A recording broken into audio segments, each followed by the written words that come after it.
Hey guys, welcome back. It's Shannon from the Wild North Shack. Today I'm going to teach you how you guys can winter sow some of your seeds just using a jug, some soil, and then just basically tossing it outside. I'm in zone 6A here in Ontario, Canada. So what I like to do, because as you can see, well, we're not really filled up quite yet, but eventually this will be filled. And I don't have much space, especially for a lot of my cold hardy flowers, like my bachelor buttons and my calendula. I can actually basically start the seeds up in this little jug outside, which is beneficial for me, mainly because I don't have a lot of room here in the grow room. AKA the basement. As you guys can see, there's literally a salmon hanging up. So it's not officially a grow room, but it acts as one in the winter months. So yeah, basically it's super easy to do. All I use is basically this 4-liter jug of, obviously it's empty, but it was distilled water. Basically, you just need to leave a couple of inches where you make your cut so it has enough room so the roots can grow and there's enough room for the soil as well. So I usually cut it about here, sometimes a little bit up, depends how I'm feeling and how easy the jug is to cut into it basically. Sometimes it's a little bit more difficult to cut into the jug, so keep that in mind. And be very, very careful when you do cut into these jugs because sometimes you can slip, especially if you're using a knife, which some people use, I use all the time. But for this video, I'm just going to use a pair of scissors, make it a little bit safer for you guys. And I do suggest using scissors. So yeah, all I need to do is this top just needs to come off basically. This little jug, it's going to act like a greenhouse for you. So the top's off so it allows moisture to escape. Obviously, once it's outside, sometimes in the sun, this little miniature greenhouse is going to get warm, especially once you get closer to the springtime. So you need it to vent off, right? Just like a normal greenhouse would. So yeah, I'm just going to make the cut, I think, a little bit higher up than I normally would. So you don't need it to be super thick, but I do recommend at least that 2 to 3 inches. That's probably about 4 though on that cut, but yeah. And we're just going to cut it. Tip 4, you guys, if you guys can actually crush that bottle like nice and flat like this, it's super easier to cut into and more safe for you guys as well there. So yeah, you just need to make that cut, initial cut. You can make it as like deep as you can make it. Of course, I'm going to drop the bucket or the jug, I mean. So yeah, I've made the cut. You guys can see that little slit there. You're going to need to cut it almost all the way over. Then you can actually, once you cut it all the way open, it's easier to obviously add the soil. You're not going to put it through the top there, and you're not going to put the seeds through the top there. I've had people ask me that before. That's why I'm mentioning that. So yeah, I'm just going to cut around, show you guys what it will look like. And I also lied to you guys. You also will need some duct tape. So I use tuck tape, and it doesn't really matter, some type of tape, and you need something to label this as well. So I'm going to pause the video for 1 second. Totally forgot to grab those things. Here I am thinking I'm all ready to go and make this video. Definitely not. So yeah, when you do cut it, that's how it's going to look like. Super easy to access, super easy to add the soil, and then super easy to add the seeds as well. And then you can open it up, vent it out as needed when it's springtime, and check on it, have a peek in it. Here in Canada, I'm in zone 6A. So when I throw these guys outside, snow will accumulate and get into this little hole. You don't have to worry. It's basically just replicating what would happen outside if you were in a garden, right? And if you had actually threw the seeds out in the fall time, right? So obviously, when you do that, we go through melting phases here, especially here in Canada. We get a crap ton of snow. It snows, and then we'll have green grass, but it will be super cold, and then it will snow again. So that's basically kind of what you're replicating in this little greenhouse. Definitely beneficial for when you're trying to save more space, like in my situation, or us bigger growers.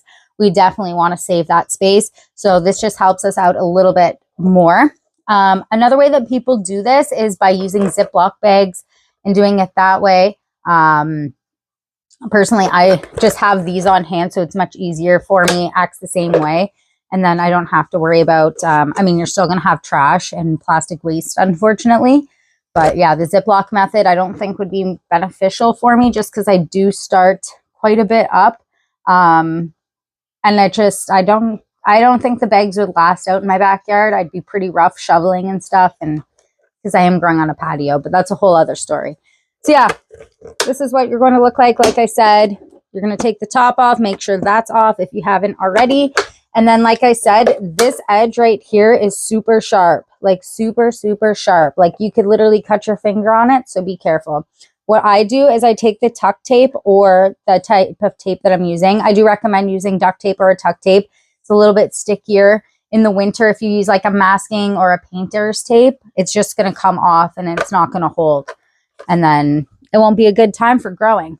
So yeah, get yourself that. I'm going to pause this really quickly, get some tuck tape there, and then we'll go from there. All right, so there's that. There's this. Got my tuck tape finally. Throw this over here. I need to move some stuff around here in the grow room so I can film better, because this is not working out for me. Don't recommend using your teeth either if you want to, unless you want to go to the dentist for a chipped tooth or something. So let's try that again. What I'm going to do and recommend, I mean, if you're careful, you don't need to, but if you're paranoid and scared you're going to cut yourself, tape around that little edge. If not, you're going to take some soil and you're going to fill it. You don't have to fill it right to the top though. I would recommend filling it to about this little line right here, as you guys can see on that bucket. That way it just gives you a little bit more room to work with. And when you do pull it out in the spring, it's a lot easier to work with and get out. It's a little bit difficult, I find, with these. Another thing you want to do with this jug is you actually want to create drainage holes. So you're going to want to poke holes all in there. You can use either a pencil, pen, poke it through. A little bit difficult. Or you can use your knife, your scissors. Again, just be very careful. Or you could just make some slits, like I'm going to try and do anyways. Don't know how it will work. Usually I use a knife. I might have to use a knife on this bad boy to get it. Especially while I'm standing up. Yeah. Dang. Okay. I'm going to have to make some drainage holes in these with a knife. So, I could stab it, I guess. Danger zone. I must have a tool down here of some sort that I can make a hole. I have my wood burning tool down here. Because I do not want... Oh, I have a scalpel right there. Folks, hold on. Okay, I have a scalpel. Super scared to use it. Not going to lie. But we're going to use it anyways. So let's hope this isn't a hospital trip with some stitches. Just kidding. Oh.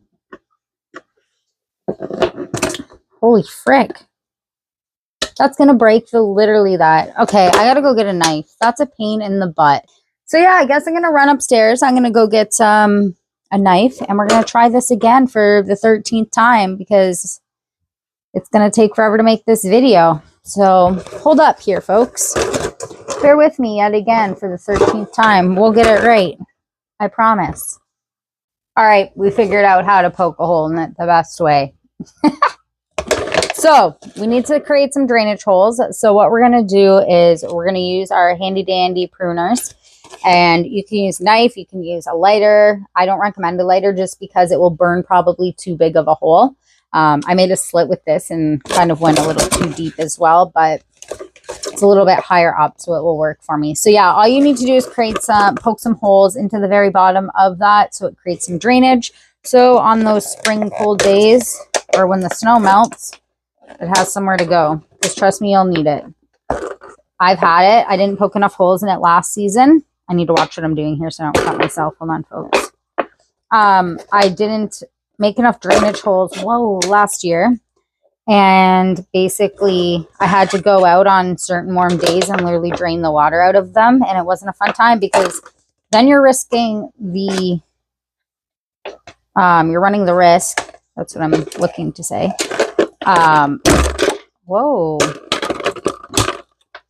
Of when you do pour the water out, you could maybe lose some of that seed, because sometimes if it does get really waterlogged, yeah, there's not much you can do, and it will get really watery and soupy, the soil, and you're like, dang. Or you just let all that water drain out over a course of time and hope that you didn't rot the seeds out, which I don't suggest. So yeah, and again, be very careful when you're doing this.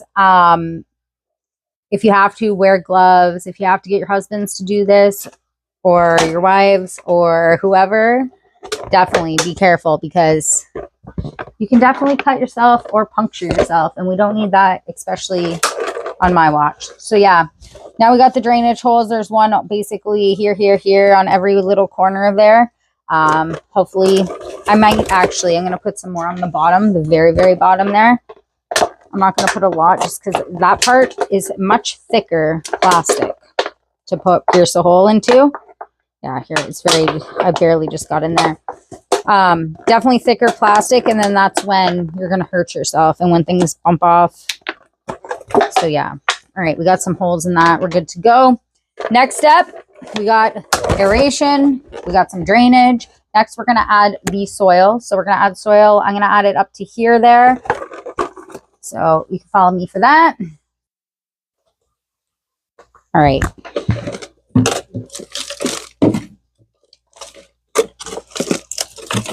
You also want to add some water to this soil as well. You don't want to put the seeds in to dry soil and then tape it up and then just throw it out. You do need the seeds or the soil there, sorry, to be a little bit moist, but you don't want it soaking wet, okay?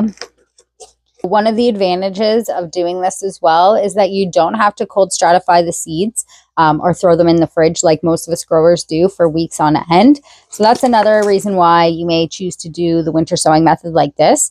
So yeah, I'm just going to add some water right now, and then I have to go get some seeds, and you want to label this as well. So get a permanent marker or your garden marker that most growers have or like to use for labeling stuff. I personally don't have that special little marker, so I don't know how well it actually works compared to the permanent. I've never had any issues with permanent markers and the sun fading them. I don't know if it's just I put the tag in the correct spot and the shade most of the shade protects it or what, but I've been lucky, which is nice. So yeah, I'm going to give this a little misting, and then all you have to do is add your seeds into here. I'm going to add, I think, my bachelor button mix that I have from last season, see what it does. Like I said, I'm just using my bachelor buttons and my calendula seeds for edibles anyways. So these guys won't actually go out into my field. These guys are actually going to be grown in pots come spring, which is super helpful. I just grow them on my patio, so it's easier for me to complete orders instead of heading towards the field where I grow a lot of my cut flowers. I need to put the seeds in now. So the seeds that I am going to be putting in right now are from Johnny Seeds here. This is from last year that I used these seeds. I didn't plant enough. Well, I planted enough that I had leftovers. So we're going to give these ones a whirl. They should germinate no problem. And like I said, I just don't have the space to be growing them indoors here, especially since they are cold hardy here in Canada in zone 6A where I am. So I'd rather just start them outside, right? Makes most sense. I got the room for it outside. Well, I don't really have the room for it, but I really don't have the room for it in here. So it's going to go outside, and then once they start growing, they're going to be put into pots and then going to be used for my edible flowers. So it all works out in the end. So let me find this bad boy. And I'm not going to count how many seeds I'm pouring in here. If you want to, you can go right ahead, but I don't really need to. I think I'm just going to pour this whole pack in here, to be honest with you. But that looks like it might be a lot. And then come spring, I don't want to have to pick them apart and be like, why'd I do this to myself? So I'm going to try and obviously spread the seed around. You don't just pour it in one big clump. It's like a task here. We're almost out at the end. All right. Holy, those are right in there. So there's the whole pack of that. This was the classic romantic mix. I like it because you can use them as dried flowers as well. So yeah, this is what it is going to look like. You can see all the little seeds in there. I'm just going to grab a handful of soil, sprinkle it over there. So we'll do that now. Doesn't have to be thick. Some seeds you don't need to cover, so keep that in mind. But I just lightly like covering them just in case, because where I live, it can be harsh weather. All right, so now that's all done. We have the seed on top. You can mist it again. I shouldn't have to though, because the soil that I just grabbed was actually pretty wet, but Let's see here. I do have some more juice in there. Let's see if we can get it out. Don't run your machine when there's no water in it. It's not good for it.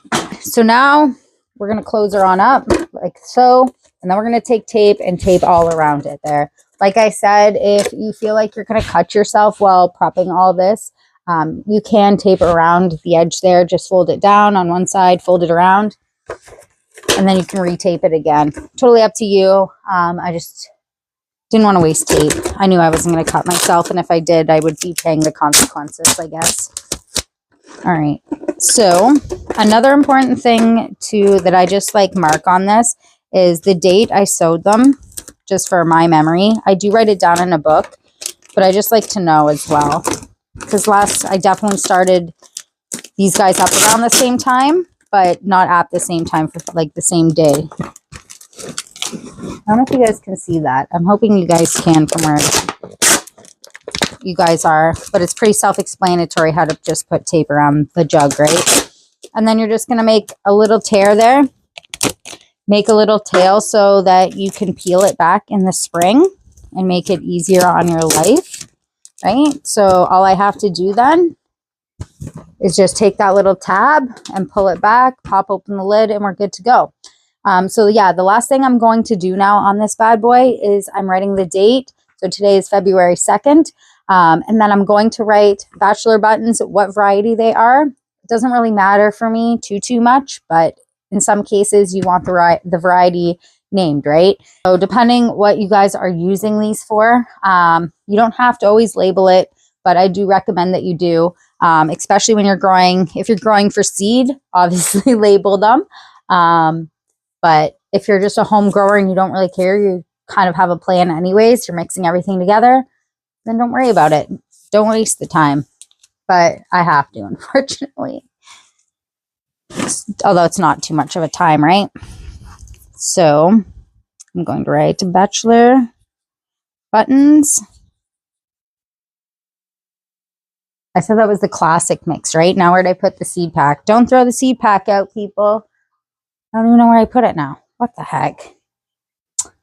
It's definitely the classic mix. I'll have to go back. Oh, it's right here. I was like, where'd it go? Don't be like me and throw the pack out. That's another helpful tip. It was classic romantic mix. Okay, I was right. There we go. Done. All that. You can label that as well, just in case. You don't have to, but again, I'm going to. It's good practice. I come from the vet world.